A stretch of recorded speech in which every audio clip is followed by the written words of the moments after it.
The Hills are actually undefeated at home and 4-1 in the ACC, and they got their first sweep of the season yesterday. That's right, Jen. The women's soccer team finished the regular season on Thursday, beating, of course, the Wolfpack in Raleigh and building some momentum for the ACC tournament. Well, Coach Agula did say yesterday that the Hills just need to stick to the game and stick with each other. They can do that. I think they'll do just fine.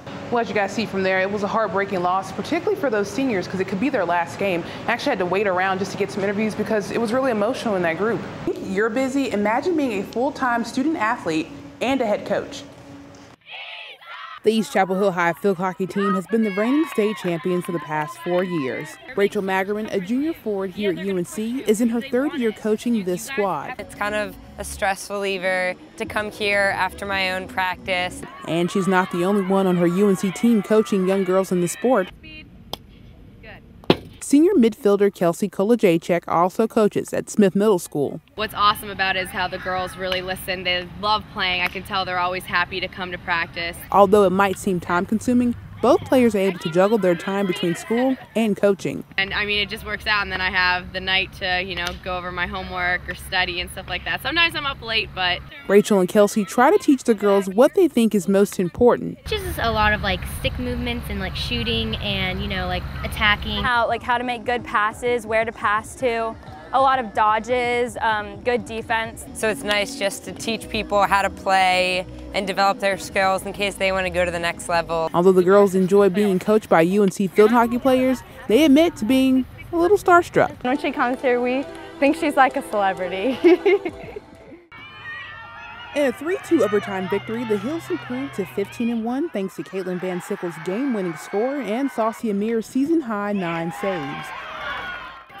It was a tough first quarter for both teams. It was more of a chess match than some of our other games. Sometimes we have track meets, sometimes we have chess matches, and today was a chess match. The Hills got on the board early on, but struggled to score after Virginia tied 1-1 in the first quarter. The tide seemed to turn in favor of the Cavs when they took the lead 2-1 in the 43rd minute, thanks to 2 first-half penalty corners. Coach Shelton called for a timeout with 8 minutes left in the game and decided to pull goalkeeper Amir and use her as an extra attacker. An extra man, it's a power play basically, and we do practice this. And so it was the first time we've really had to try it, and I'm just delighted that it worked. 4 minutes later, the Hills tied the game on a goal by Charlotte Craddock, sending the game into sudden death overtime. Coach Shelton says that in situations like this game, taking a risk is key. We're willing to take a risk when we're down a goal in order to tie it. I mean, we're not just going to count the clock down and hope and pray. We're going to try and make a change that's going to make a difference. And that's what we did, and it worked out today. Sometimes it doesn't work out. Overtime didn't last long for the Hills. 6 minutes into the extra period, Van Sickle scored the game winner. KK basically did all the work. She was playing around within the circle for a little bit and got a little chip shot off, and then the goalie just made a bad save, and I was right there, so.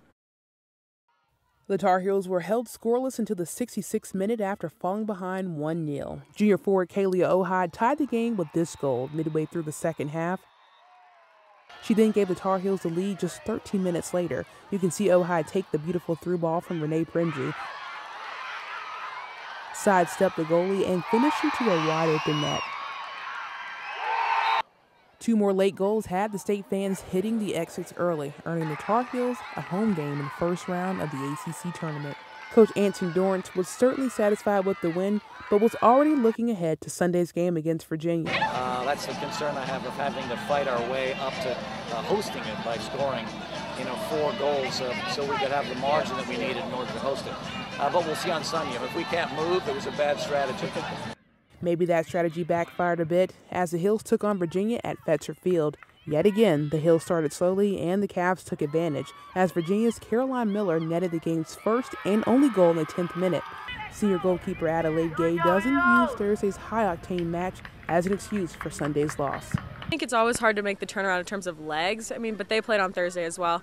I think it was more that the Thursday game was such an emotional high for us, coming from behind against State and scoring all those goals. Unlike Thursday's game, the Heels weren't able to break through offensively. They managed just 4 shots against Virginia, compared to the 28 they took against the Wolfpack. Just didn't play well. We had 1 shot coming into the half, and that's certainly not our personality.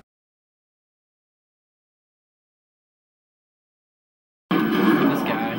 Pavel Dubajewski transferred to UNC this fall from Valley Forge Military College, and he says his transfer experience has been a little rough. I'm like, wow, I don't know people.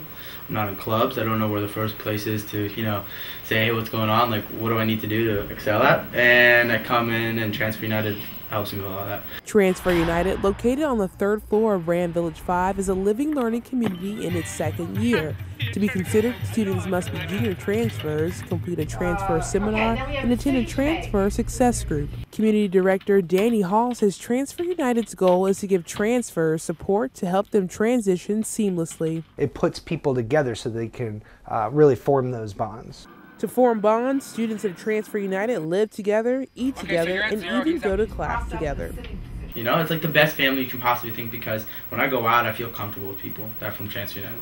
Transfers tend to be behind, ultimately dropping out or not graduating on time. But Dubajewski says that Transfer United gives them an edge. You'll always be behind, but it depends on how behind are you that sets you apart. And I feel like at Transfer United, I got that little stepping stone to be farther than the transfers. Although in its 2nd year, Hall says he's seeing progress in this young program. We have 98% participation. They are here, they are doing it, they are working. As the transfer population increases at Chapel Hill, Hall hopes that Transfer United and its support continue to grow as well. In Chapel Hill, I'm Kiara Palmer.